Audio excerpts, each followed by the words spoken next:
عليكم السلام أحبتي.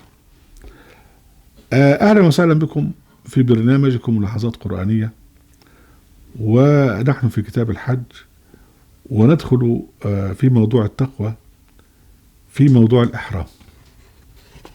وهذه حلقة بعنوان الإحرام إسلاميا هو تجسيد للتقوى في الحج. الهجس بتاعهم أن أقول لك الإحرام أن أنت تحرم من مكان فلاني، ولما تخش البيت تلبس مش عارف ايه، ولبس بقى مضحك بقى، يعني لبس شبه عاري للرجال، وده هو الإحرام. لا، احنا الموضوع بتاعنا بقى يعني بيدمر هذا الهجس. الإحرام هو تجسيد للتقوى، ليس بالزي، وليس طبعا يعني برفع صوت لبيك الله، هو سبحانه وتعالى سميع عليم. الإحرام يعني من الحرمة. إحرام يعني مصدر من كلمة حرم، فالإحرام يعني معناها أن تجتمع الحرمات الثلاث: حرمة الزمان، وحرمة المكان، وحرمة الإنسان أو القلب. ده بقى معنى الإحرام. فالحج هو الحرم المكاني، والحرم الزماني، والحرم الإنساني. الحرم المكاني هو مكة، البيت الحرام.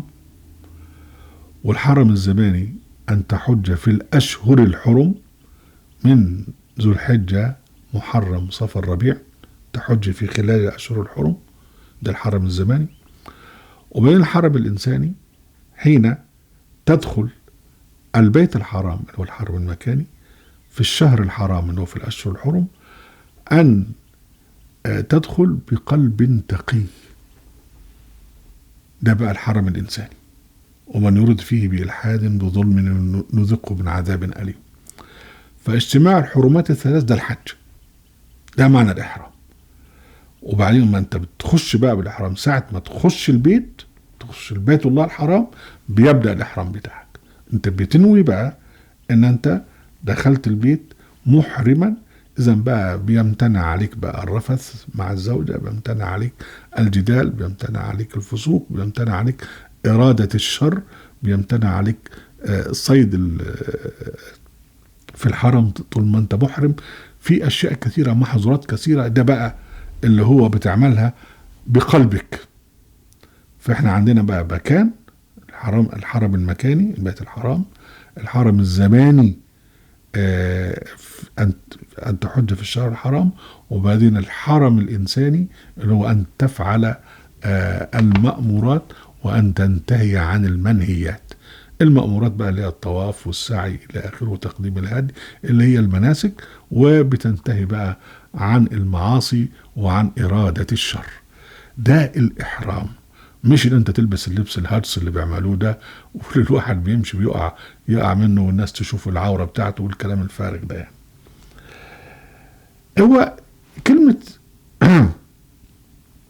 حرم يعني ايه في الاصل؟ يعني حرم الانسان هو ما يدافع عنه، والرجل الشرقي عنده الحريم اللي هو النسوان اللي بيدافع عنه، والمحارم اللي انت بتدافع عنهم. طيب ده بالنسبة للإنسان.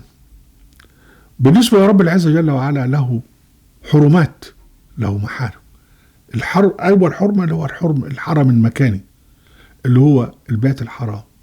وعشان خاطر كده البيت رحمه ربنا يعني أوجب أن من دخله كان آمنا، ومن يأتيه حاجا يجب أن يكون آمنا، والهدي اللي يأتي لازم أن يكون آمنا، يجعل البيت مثابة للناس. فده بالنسبة للحرم المكاني. الحرم الزماني اللي هو الأشهر الحرم، يعني فلا تظلموا فيهن أنفسكم، يعني لا تعتدي وأنت في الأشهر الحرم.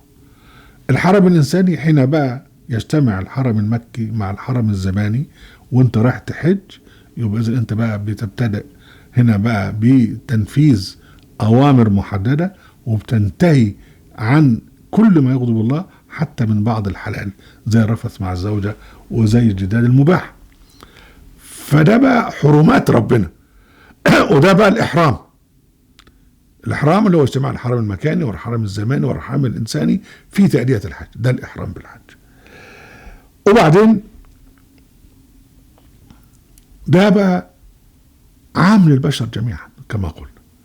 الأمر هنا عام لجميع الناس أن يأتوا بالإحرام، بغض النظر بقى عن عقيدته، إذا كان بيعبد المسيح، إذا كان بيعبد محمد، إذا كان بيعبد الحسين، إذا كان بيعبد بوذا، إذا كان بيعبد إسماعيل ياسين، دي حسابه عند ربنا. لكن أهم شيء أنه يأتي لبيت الحرام يكون آمنا ويؤدي المناسك.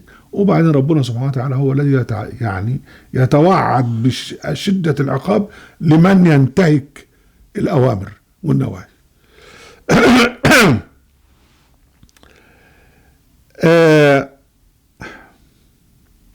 من بقى الهلس بتاعهم ان اقول لك ان اهل مكة، ان اهل اليمن الإهلال بالإحرام من المكان الفلاني، وأهل مصر من المكان الفلاني، وأهل كذا من المكان الفلاني. طبعا هنتعرض لده بالتفصيل فيما بعد. ألا طب هما كانوا بيتكلموا على أساس معرفتهم إن أهل مكة، إن أهل اليمن، وإن أهل الشام، وإن أهل مصر. طب مش كانوا عارفين أكتر من كده؟ طب وما بالك بقى الجماعة بتوع منغوليا، والجماعة بتوع سيبيريا، والجماعة بتوع جنوب افريقيا وروديسيا، دول بقى يعني يحطوا لهم بقى مكان ايه؟